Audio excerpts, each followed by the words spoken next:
Welcome back to GearWire.com. I'm Owen O'Malley. This bad boy is the MTD Kingston Heir. That's Heir as in heir apparent and not Air Bud, for example.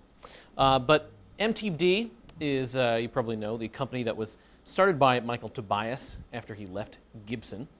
Michael Tobias was the designer of, among other basses, the Growler, which was recently reissued by Gibson in a very limited run. But Gibson still owns the Tobias name, so Michael Tobias, when he started his own company, called it MTD for Michael Tobias-designed. And he makes very high-end American-made basses. And then there's also the Kingston line, which includes this bass and then the Artist, and then there's another one that I'm forgetting right now. But they are all made overseas, but designed by Michael Tobias. And they incorporate a lot of the same design features as the American-made MTD basses. And so they're really smartly made basses, and they are pretty well affordable. This bass goes for a little under $900 retail, and it sounds fantastic. It's a very versatile bass, and it plays really great. There are a few design sacrifices, or rather construction sacrifices that are made, but we'll get into those in a second. Let's just go over what the features on this bass. So it's got a maple cap, a flame maple cap over a basswood body, maple neck, and maple fretboard. The fretboard has 24 frets, which is nice. It has a dual action truss rod, which is accessed by removing this little plate at the joint, at the neck joint. The neck joint itself is held in place by 4 asymmetrically arranged bolts, and it is very solid. You can feel the entire bass resonating really satisfyingly when you play those low notes. It adds a lot of resonance, a lot of sustain. Great sounding bass. It's got the Buzz Featon tuning system and a 0 fret. The Featon tuning system is basically just this new system that was developed. It's not so new now, maybe about 10 years old. It corrects a lot of the intonation problems inherent in guitar design. Basically, it moves the nut up a little bit and intonates the bridge a little bit differently. But this bass plays very in tune all across the neck, as long as you have the open strings in tune to each other.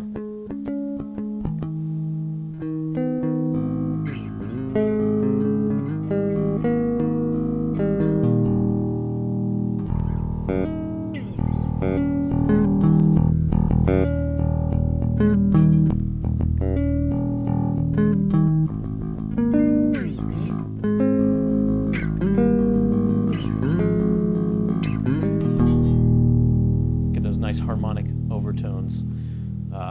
Pretty complex chords just are very clear. The note separation is very nice, and that's a lot of that is due to the Buzz Featon tuning system. There's also this 0 fret, which basically makes open strings sound a little bit more similar to fretted notes.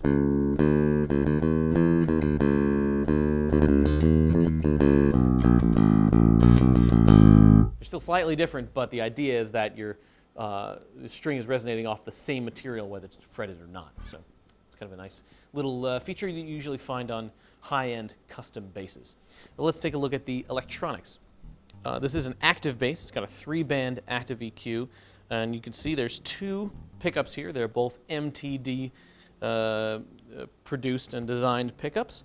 There's a single coil jazz pickup and a double coil Music Man style humbucker, both featuring large pole pieces, magnetic pole pieces. We've got a single master volume control, which is, I always like having a single master volume control. We've got our pickup blend switch, which is center detented. Right now we are on both pickups, so let's just go through some of the sounds without even touching the 3-band EQ yet. This is both pickups on. Let me switch to fingerstyle.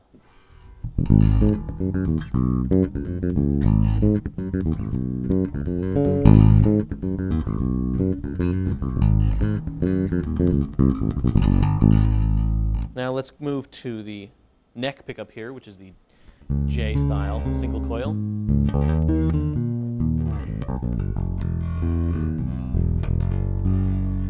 So you can hear a little bit more mellow sounding, but it's still got that sort of like aggressive edge, slightly aggressive edge, which you can really easily tone down with the 3-band EQ. But for now, let's check out the rear pickup, the Music Man.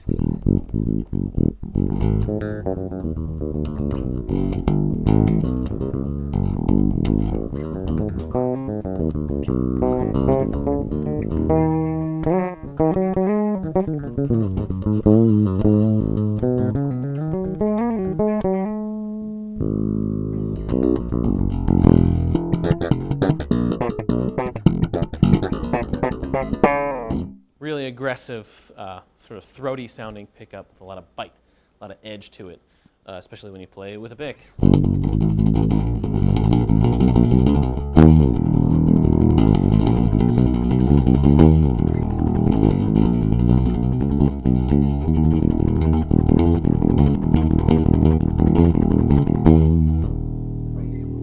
Let's play around with the EQ now. Let's bring it back to the center position, so both pickups on equally. Down here we've got our bass control, which gets huge. If we cut it all out, I don't know why you'd do that with a bass, but if we pump it up,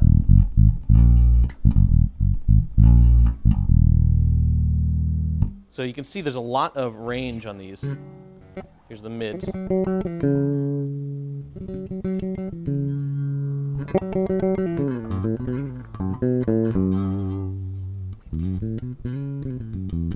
The mid scooped all the way out, you almost get this sort of like passive jazz bass sound.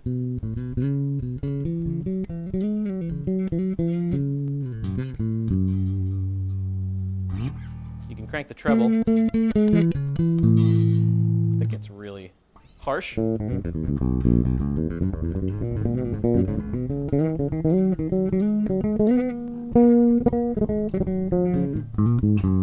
That's with the treble all the way down. Let's keep the treble down and pump the bass. And with both pickups favored, you get a really cool reggae tone.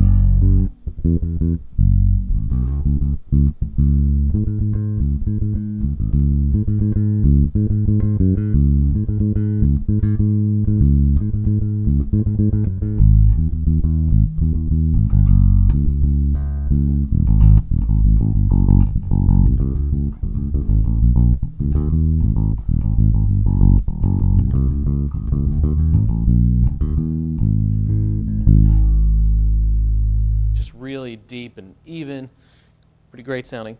And you can dial in some aggressive rock tones here pretty easily. Crank the mids up.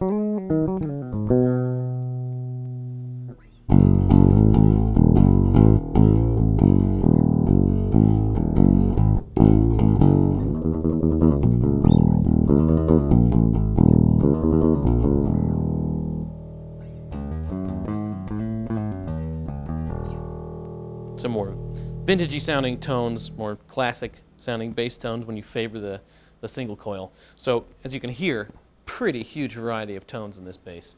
It plays really great. The only real complaints I have production-wise are the setup from the factory is not so great. You can hear they favor it really low on this bass, but that's pretty easily adjustable. Got a classic sort of style saddle arrangement here. Pretty easily adjustable. The other complaint is that some of these knobs are seated a little bit too close to the face, and so it's actually kind of hard to find the center detent when you're playing with them, and some of them are a little hard to turn even because they've been seated so close to the face of the bass. So that was the MTD Kingston Heir 4-string. Pretty sweet deal for a Michael Tobias-designed bass. Again, it retails for a little under $900. So pretty great value in this guy. You've been watching GearWire.com, and I am Owen O'Malley. Check us out again soon.